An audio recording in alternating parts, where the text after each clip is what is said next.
আসসালামু আলাইকুম ওয়া রাহমাতুল্লাহ। বিশ্বের বিভিন্ন দেশে অবস্থানরত বাংলাদেশি প্রবাসী ভাই ও বোনেরা, আশা করি আল্লাহ রাব্বুল আলামিনের একান্ত মেহেরবানিতে আপনারা যে যেখানে আছেন সুস্থ অবস্থায় আছেন। আমি বাংলাদেশ জামাত ইসলামীর পক্ষ থেকে এবং আমার নিজের তরফ থেকে আপনাদের সকলের শারীরিক মানসিক সুস্থতা কামনা করছি এবং দোয়া করছি আল্লাহ তাআলা যে যেখানে আছেন সেখানে যেন সবাইকে নিরাপদে সম্মানের সাথেই রাখেন। বাংলাদেশ আমাদের প্রিয় জন্মভূমি। আপনারা জানেন আগামী বছর ত্রয়োদশ জাতীয় সংসদ নির্বাচন অনুষ্ঠিত হতে যাচ্ছে এবং এই নির্বাচন আগামী ফেব্রুয়ারি মাসে অনুষ্ঠিত হবে বলে আমরা দৃঢ়ভাবে আশা করছি। এই নির্বাচনে প্রবাসী ভাই ও বোনেরা যাতে তাদের ভোটের অধিকার প্রয়োগ করতে পারেন, এই জন্যে পরিবর্তিত পরিস্থিতিতে গত বছরের 5 আগস্টের পর থেকে দাবি আমরা অত্যন্ত জোরালোভাবে জানিয়ে আসছিলাম। আনন্দের বিষয়ে দাবি ইতিমধ্যে গৃহীত হয়েছে এবং ইতিমধ্যে প্রবাসে অবস্থানরত বাংলাদেশি ভাই বোনদের ভোটার রেজিস্ট্রেশনের কাজও চলমান রয়েছে।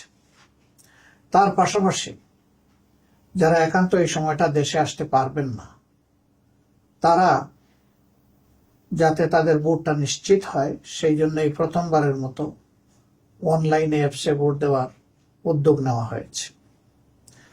কাজেই যারা আসতে পারবেন না তাদের দুটি রেজিস্ট্রেশন লাগছে, একটি ভোটার হওয়ার জন্য আর একটা ভোট দেওয়ার জন্য প্রবাসে অবস্থান করে।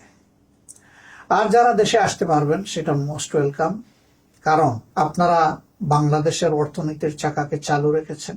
আমাদের অর্থনীতিতে বৈদেশিক মুদ্রা আসে, 1 নম্বর খাত হচ্ছে আমাদের গার্মেন্টস, 2 নম্বর খাত হচ্ছে আমাদের প্রবাসী ভাই বোনদের রিমিটেন্স। কিন্তু গার্মেন্টের যে খাতে আসে সেই টাকাটা গার্মেন্টের খাতেই খরচ হয়ে যায়। আপনাদের টাকাটাই মূলত রাষ্ট্রের কাজে বেশিরভাগ ব্যবহৃত হয়।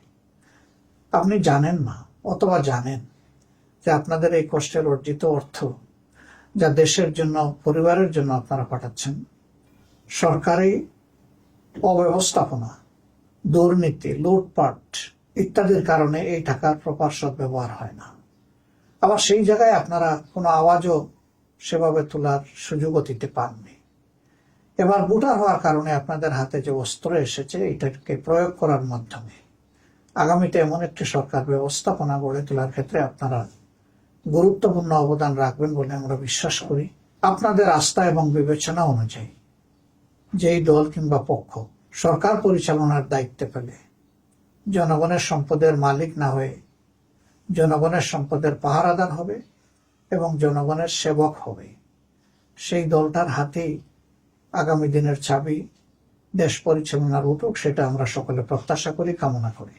বাংলাদেশ জামাত ইসলামী আপনাদের সকলের ভোটের অধিকারের প্রতি দারুণ শ্রদ্ধাশীল। এই জন্যেই রিমিটেন্স যোদ্ধাদের সর্ববৃহৎ অথবা সবচেয়ে গুরুত্বপূর্ণ এই অধিকারটি তাদের হাতে তুলে দেওয়ার জন্য ছিল আমাদের লড়াই। এই লড়াই তখনই সার্থকতা পাবে যখন আপনারা ব্যাপক হারে ভোটে অংশগ্রহণ করবেন।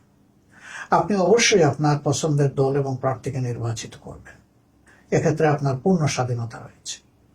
আমরা আশা করব অতীতের অভিজ্ঞতা, চলমান অবস্থা সামনে রেখে ভবিষ্যতে কার হাতে দেশের দায়িত্ব তুলে দিলে আপনাদের আশা আকাঙ্ক্ষার প্রতিফলন হবে, দেশে থাকা আপনাদের আপনজন প্রিয়জন স্বস্তি পাবে, একটি দুর্নীতিমুক্ত, চাঁদাবাজ মুক্ত, দখলদার মুক্ত, মানবিক একটি সমাজ প্রতিষ্ঠিত, বৈষম্যহীন সেই মানবিক সমাজ প্রতিষ্ঠার লড়াই আমরা চালিয়ে যাচ্ছি।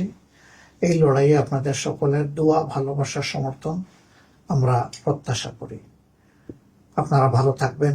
আল্লাহ তাআলা আপনাদেরকে, আপনাদের পরিবারের সকলকে, আপনাদের বন্ধু বান্ধবকে সুস্থ রাখুন, ভালো রাখুন।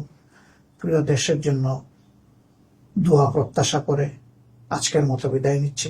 আসসালামু আলাইকুম ওয়া রাহমাতুল্লাহি ওয়া বারাকাতুহু।